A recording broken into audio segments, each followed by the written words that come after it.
زمین پر پہلا قتل قابیل نے حابیل کا کیا۔ قابیل اور حابیل دونوں حضرت آدم علیہ السلام کے بیٹے ہیں۔ ان دونوں کا قصہ یہ ہے کہ حضرت حوا کے ہر حمل میں ایک لڑکا اور ایک لڑکی پیدا ہوتے تھے، اور ایک حمل کے لڑکے کا دوسرے حمل کی لڑکی سے نکاح کیا جاتا تھا۔ حضرت آدم علیہ السلام نے قابیل کا نکاح حابیل کی جڑواں بہن سے اور حابیل کا نکاح قابیل کی جڑواں بہن سے کرنا چاہا، مگر قابیل اس پر راضی نہ ہوا، کیونکہ قابیل کی جڑواں بہن عقلیمہ زیادہ خوبصورت تھی۔ حضرت آدم علیہ السلام نے قابیل کو سمجھایا کہ عقلیمہ تمہارے ساتھ پیدا ہوئی ہے اور وہ تمہاری جڑواں بہن ہے، مگر قابیل رضامند نہ ہوا۔ اس کے بعد حضرت آدم علیہ السلام نے حکم دیا کہ وہ دونوں اپنی قربانیاں اللہ کے حضور پیش کریں، جس کی قربانی قبول ہوگی اس کا نکاح عقلیمہ سے کر دیا جائے گا۔ قابیل کھیتی کرتا اور حابیل بھیڑ بکریوں کی دیکھ بھال کرتا تھا۔ حابیل نے قربانی کے لیے بکری کو چنا، اس کے برعکس قابیل بہترین پھلوں اور سبزیوں کو قربانی کے لیے پیش نہیں کرنا چاہتا تھا، اس لیے اس نے خراب پھل اور سبزیاں قربانی کے لیے پیش کیں۔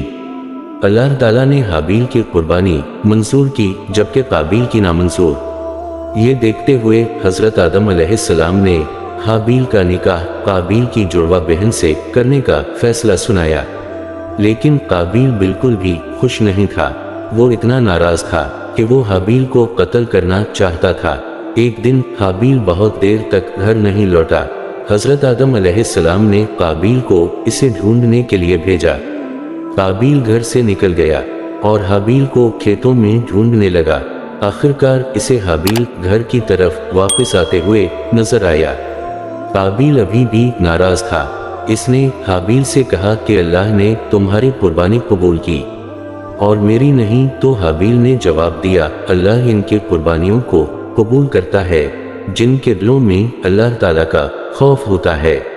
یہ سن کر قابیل کو اور زیادہ غصہ آیا اور حابیل کو مارنے کے لیے زمین سے پتھر اٹھایا اور حابیل کو مار کر قتل کر دیا۔ جب قابیل کو یقین ہو گیا کہ حابیل مر چکا ہے تو وہ ڈر گیا اور اسے معلوم نہیں تھا کہ وہ اب کیا کرے۔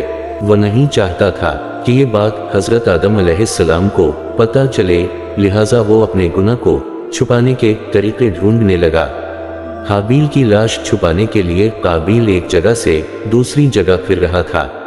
اچانک اس نے دو کووں کو لڑتے ہوئے دیکھا۔ لڑائی کے دوران ایک کوا مر گیا اور زمین پر آ گرا۔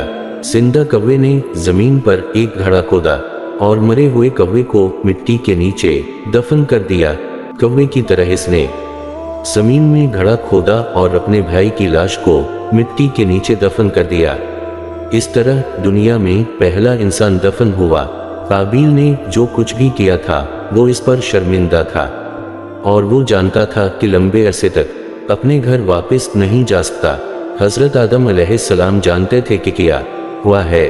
وہ اپنے بیٹے کی موت پر غم زدہ تھے۔ حضرت آدم علیہ السلام نے اپنے دونوں بیٹے کھو دیے تھے۔ ایک کی موت ہو چکی تھی اور دوسرے کو شیطان نے گمراہ کر دیا تھا۔